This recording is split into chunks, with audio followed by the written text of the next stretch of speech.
So over the last few months, this new international G2 lineup that we saw come together towards the end of last year has really started to gain ground in a surprising fashion. They have rapidly excelled from being kind of a top 15-ish team to now being ranked within the top 4 of the HLTV rankings, and many people kind of have them in that direction, particularly based off of how well they played at Katowice and how well they played in the Blast Premier Spring 2020 group stage and a couple of other events that they played right at the end of 2019.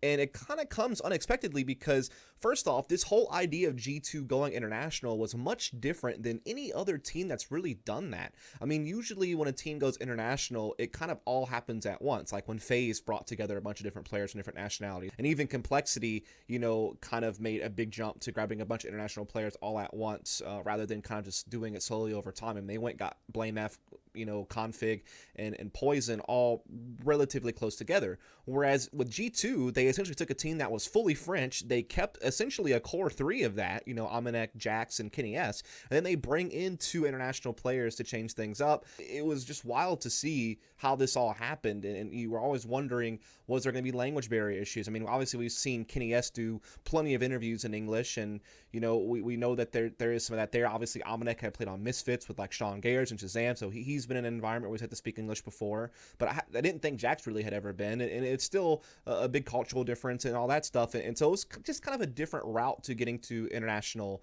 status, so to speak, as far as how the lineup was going to be composed. And if we're honest, their first few events together didn't really go that well. I mean, their debut event was DreamHack Masters Malmö back in October at the end of last year, and they got knocked out of that really early. Now, to be fair, they lost to Astralis and Fnatic. Fair enough for your debut. You had to kind of have a trial by fire there. You couldn't expect a whole lot, but they weren't even competitive against Fnatic. I mean, they looked really, really poor. They didn't even put up a fight, and then that's what made it a little bit concerning, despite the fact that you could give them a lot of leeway considering it was their debut and considering who they were up against. Then they go over to Star Ladder, and they actually get a nice little win over Navi. They beat Avangard, which is now Virtus Pro, and they beat NIP. So they actually had a pretty good little run here. And they only wound up losing to Fnatic and Furia. And then Fnatic actually did take a map off of them. So this was actually a pretty decent performance. It was definitely a step up from what they had done at DreamHack Masters Malmö. And it seemed like maybe there was a bit of a positive trajectory going on there. But then they had the CSGO Asia Championship just a little bit after Starlighter Season 8, where they lost to Tyloo and to EG. They got one map off of EG, but they lost the series and they lost to Tyloo. This is where things started looking really shaky because you expected them, based on how they did at Star Ladder, to be able to beat Tyloo. And EG had their struggles throughout the end of 2019. And so you figured, yeah, sure, that they should be able to put up a decent fight there. So that was a bit concerning. Then you go to the EPL Season 10, where they had to kind of play through both group stages to make it to the finals. They didn't particularly beat anybody of real name value. I mean, North and Big were 2 of their wins. We know the issues that those 2 teams have been having, and then they beat Hellraisers and Wendigo. So not really any notable wins, but it was enough to get them to the finals. However, once they were at the finals, while it was fair enough they lost to Astralis and actually had a very impressive series against Astralis. I mean, they won a map. One of their losses was in overtime on Inferno, and they had a 14-16 loss on Train. So that was a big series. But then they wound up losing to ATK, which is now Cloud9. And that was kind of crazy to see that weird of a roller coaster ride where at one point you're going toe-to-toe with Astralis and almost winning a series against them, to now losing to ATK, which is essentially a Mountain Dew League level team that had just kind of last minute was able to get a spot in the EPL group stage. And it was really this result that propelled them to get picked up by the Cloud9 organization, you have to imagine. So that was kind of a weird story at EPL, a weird back and forth. But they were able to have a decent finish at CS Summit. It's kind of a weird format there. But the thing is, the finish overall, when you just look at the result on paper and say, oh, they went second there, you think to yourself, oh, they must have played pretty well. But you have to think about the context of the situation. They had to play Mouse Sports in the finals with stand-ins. They had Nato Safik standing in for Voxic the entire tournament, and then during this finals, I believe it was maybe the start of the second map or something like that, Kerrigan actually had to leave, their in-game leader, and they had to bring in their coach. I don't know how to pronounce his name, Regin or something like that. Great guy, just sorry, I don't know how to pronounce your name. He had to come in and play, and then they still lost. Like, that's just mind-blowing, considering the fact that they were able to, in the group stages, beat Furia, that they were beating the old Virtus Pro team, they were getting some mats off Made Brazil and OG. It seemed like if they were ever going to be the top team for a big finish, it would be here against Mouse Sports, who's limping across the finish line with stand-ins, and they couldn't even get that done. And so that was really, really disheartening to see. And then they end the year with one last tournament. It's the Champions Cup very shortly after CS Summit. And they wound up winning this event, but they just didn't really play anybody of value. Like, they beat Big, Hard, Legion, Int, and Spirit. And we know the Int's struggles. Spirit's not really a big name team. Hard, Legion, and they're okay, but certainly not someone that's super, super notable. And then again, we know the struggles that Big has really been having ever since they kind of went back to their roots on a mostly German lineup. And so you couldn't really take too much from it. But then we had those couple of months off, right, where we have like the holidays and there's a bit of a break in play. And this G2 team, during that time period, I don't know how much practice they put in. I can't know those numbers. But they look like they are just a completely revitalized team as far as how they're performing and what kind of wins they're getting and where they're getting them and how they're doing it. You know, at Blast Spring, they beat OG twice and they beat 100 Thieves. They only dropped one map in the entirety of that group stage. And 100 Thieves is no joke of a team. That's a pretty solid team, the 2-0. They certainly had their moments last year and have a pretty well-composed lineup. And this OG team, yeah, it's still really hard to pin down how good this team really is. But they certainly have some notable players. They certainly have had some bright moments at times. So these are some pretty legit wins to go ahead and get first in their group and make sure they're going to make the global finals later on this year. And then they go into IM Katowice, and they have the absolute craziest run here. They beat 100 Thieves again, as they did at Blast Premier. They beat Mousesports, this time a fully decked Mousesports with their entire lineup. They're able to beat them. Then they beat Team Liquid 2-0 and absolutely crushed that. Then they go on, they play Fnatic, they 2-1 that series. And so throughout their run to the grand finals, they only dropped 2 maps the entire time. And they're going up against 100 Thieves, Mousesports, Team Liquid, Fnatic. They had to play, 3 or 4 top 5 teams in the HLTV rankings, the rankings before this event started at least. That's crazy to see them be able to tear through these teams like that. Then, yes, they did get absolutely ravaged by Navi in the grand finals. They only had one map that was competitive. The other 2 maps were very lopsided. But it's still such an impressive run to see G2 be able to go through several top 5 teams on their way to a finals at one of the biggest events of the year. And it will go down as one of the biggest events of the year. I mean, obviously there was all the dark marks around it because there was no crowd. And certainly that can factor into the pressure that you feel as a competitor. And maybe it makes it a bit easier to perform, even though the pressure's probably still on because of the money that's on the line and the trophy and the prestige of winning a big tier 1 event like this. But all in all, this is a nice combo of events for G2. And so while it is still a little bit early to call how good they can really be, they've certainly gained some ground by how they were able to perform at Katowice and Blast Premier in particular.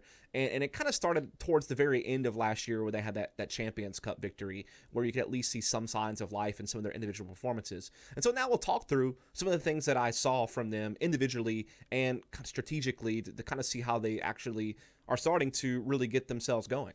So as far as numbers go at the tournament, I mean, you had Hunter, who was one of the top-rated players in the tournament. He was within the top 10 for the tournament. Also had a really good KD ratio, all that good stuff. Kenny S, certainly not that far behind, had a really impressive showing here. Same with Nexa, same with Amanek. I mean, they really all popped off. I mean, Jax, I guess, didn't individually have a great performance statistically speaking, but did his job. And really, you saw just great performances out their entire team. I mean, Kenny S was ranked in the top 5 for KD difference. Hunter was ranked in the top 5 in damage per round. You also had Amanek actually in the top 5 for clutches won. You also had Kenny S obviously doing well in the opping statistics when it comes to total op kills and op kills per round. All in all, just good performances from pretty much their entire lineup. I mean, again, Jax didn't really be off the page, obviously, but everyone else really had big performances. And I think you're seeing a pattern develop where Kenny S is starting to get back in really good form individually. I mean, he's had the last, 5 tournaments they've played. 4 of those 5 tournaments, he's had really impressive ratings, around the 1.2 range, really solid KD differences, having a lot of impact, really starting to get back in that form that you were really hoping to see. I mean, he certainly had his periods in 2019 where he looked really, really strong, but he's really getting back into some type of vintage form where he's very, very dangerous, and that's a great sign because he's supposed to be one of the stars of this team, and he's living up to that billing right now. Same with Hunter. Hunter, had a rough first event at Malmö with G2 when he first got here, and even at Starlighter Season 8, he had a really tough time. But man, oh man, has he been really strong these last 5 or so events. Even though they didn't get a really good placing in EPL Season 10's finals, he played really well individually there. He absolutely crushed it at CS Summit despite the disappointing loss to Mousesports in the grand finals.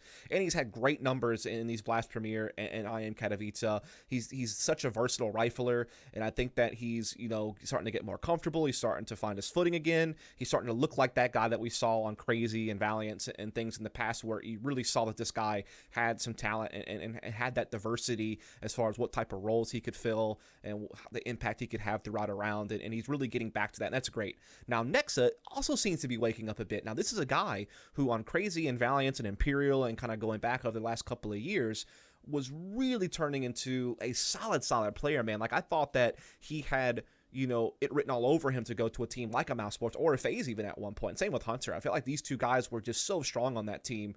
I mean, obviously they also had like Esperano and they had the Otto, the Finnish Opera. Those were two pretty good players as well. But Hunter and Nex had definitely seen the level above those guys and really just looked super talented. And when he first came over the G2, this is obviously a big change for him, right? He's having the in-game lead. He has a mostly French lineup around him now, so that's a big difference in environment from where he was before, which is also international team, which also could be incredibly difficult, but at least they were all kind of dealing with the same issues. Now you have like this majority French lineup that you're trying to blend in with, and you're still expected to perform well individually, new organization, new staff you have to work with. There's all kinds of things that have changed for him, and so it was a bit of growing pains for him, I think, early on with G2, the first 4 or 5 events he played, but he was really solid at Blast. He was really solid at Katowice, even had a good Champions Cup at the end of last year, and it seems like he's really coming into his own. Now, I'm not sure exactly how the leadership breaks down the team nowadays. I mean, I think Nex is still the primary in-game leader. I'm sure he gets a lot of help from someone like Amanek,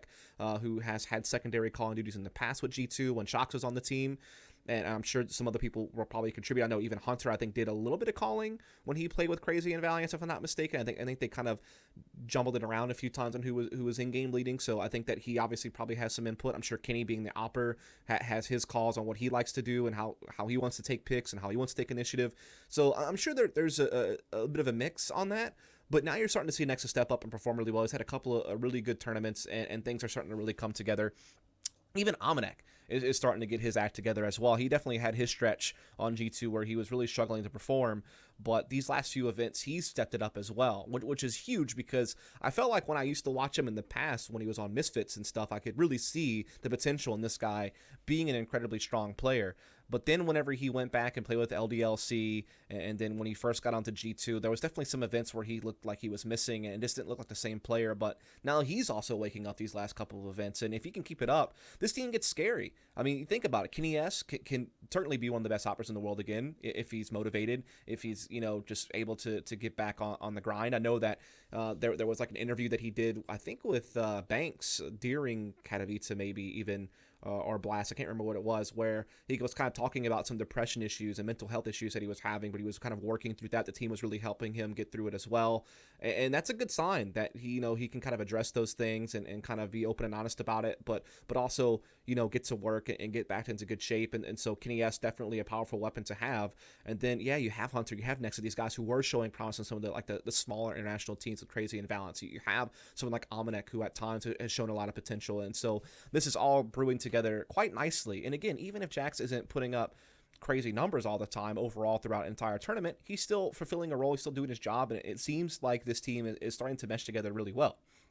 Now look, strategically speaking, they don't leap off the page with crazy innovations or anything like that would really get you excited, but what they can do is play an assertive style well. They can play slower defaults when they need to, and they have at least the basics down, but their strength really does seem to be that overly aggressive style, that in-your-face, kind of shock and awe play, where you either have Kenny with the op, looking for big openings, looking for big plays, being assertive, or you have someone like Hunter who can be quite explosive, or you have some of these other guys who can kind of go in and create those openings for other players, like a Jax, for instance, who can pair up with Hunter sometimes and kind of be that guy going in, setting up someone like Hunter, setting up someone like Nexa to be those follow-up fraggers to get things done. So, for instance, on Dust 2, you have Amanek and Nexa actually playing the peripheral roles. Like Nexa usually plays outside long A, Amanek usually plays in the B tunnels, though this can vary up quite a lot based on spawns. And then you have Kenny S, Hunter, and Jax kind of being your main control group, particularly that Hunter and Jax entry fragging combo. They can do a lot of really crazy mid to B plays or B tunnels rushes with heavy numbers.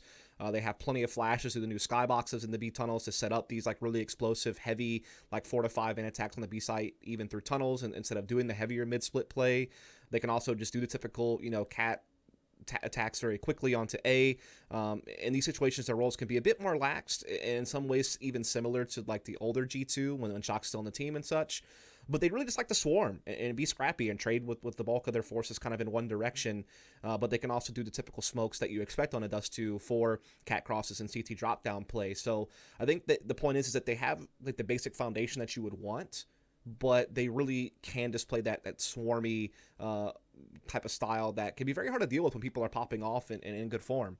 And the same could be said for a map like Inferno. Like, they had their default roles, Nex and Hunter controlling B or being kind of mid-trees, Kineas being that opper, Jax being the guy that kind of jumps boiler and kind of plays into mid or plays the apartments, and Amanek being kind of that primary apartments player. But in general, they just like to gather up and trade. They're particularly heavy-handed at lane. They really like to attack lane with heavy numbers or do like lane and apartment splits. That seems to be some of the stuff that they favor.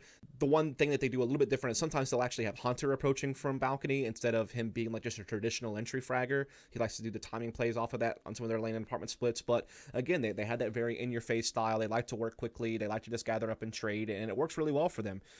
Same could be said for a map like Mirage. They do have a default, but it varies, right? Kineas is going to be the guy floating around the AWP, but it could either be Hunter or Nexa playing outside of A, usually Nexa, but we certainly have seen Hunter do it. We also sometimes see Hunter play B apartments to underpass instead of just playing mid, even though he normally does a lot of trade fragging for them.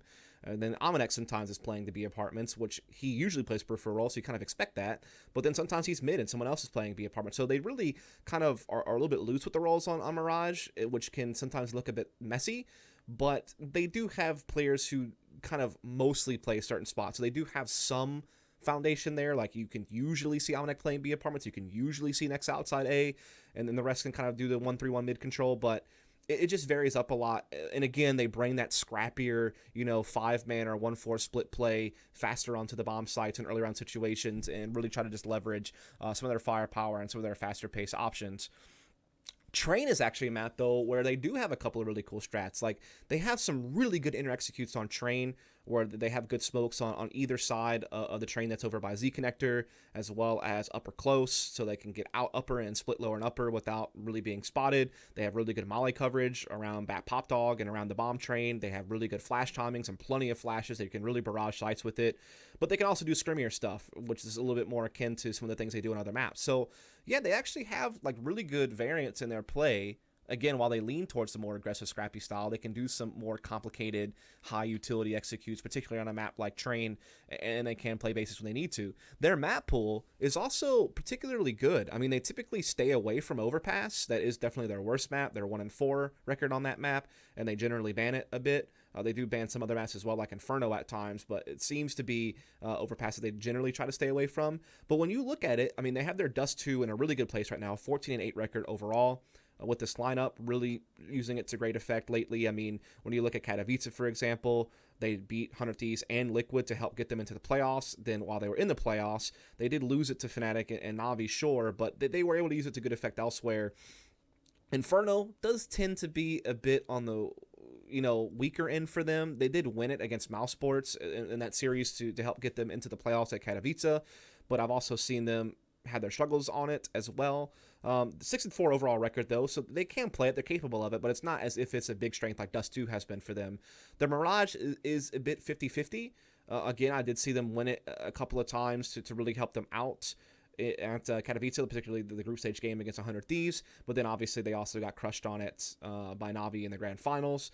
So that one's a little bit more hit or miss, but again, at least they're capable of playing it. They have that option. Their nuke has actually been really good, 7-3 record, and then their Train, they're 10-4, and their Vertigo is 10-4. So they have that kind of Vertigo specialty to them, and they had to win over Liquid, for example, in the group stages at Katowice. So their map pool is actually pretty well rounded. You basically have Dust 2, that's really good. Their nuke has been strong, and their Train and their Vertigo are up to stuff. So that's 4 maps that they're really, really well composed on, and they can play Inferno and Mirage to a pretty good level. It's really just Overpass that really haunts them. So yeah, they have a lot of skill. We've already talked about that. Individuals are starting to perform across multiple events now in a row. Their strategy, while sometimes a little bit sloppy and scrimmy, is effective. Definitely that sort of style can really get you places, especially when you have a lot of players who are capable of trade fragging and having impact. And they do, at times, have some more kind of complex utility usage, like some of their B executes on Dust 2 or some of their inner executes on Train. So they're starting to build up their playbook a bit, but they really do make use of a scrappier, faster-paced style, but it works for them. And then, yeah, their map pool is starting to become well-rounded. They're starting to beat really good teams. Particularly their run at Katowice showed them beating multiple top 5 teams. And so, yeah, this is kind of a crazy turnaround for this team. After kind of a cold start and kind of a complicated origin story for an international team, they're starting to get their acts together, and they're starting to look really, really interesting. And it really just makes the scene that much more fun. So, yeah, folks, I hope you enjoyed this video. If you did, please follow, subscribe for more content. Catch you next time.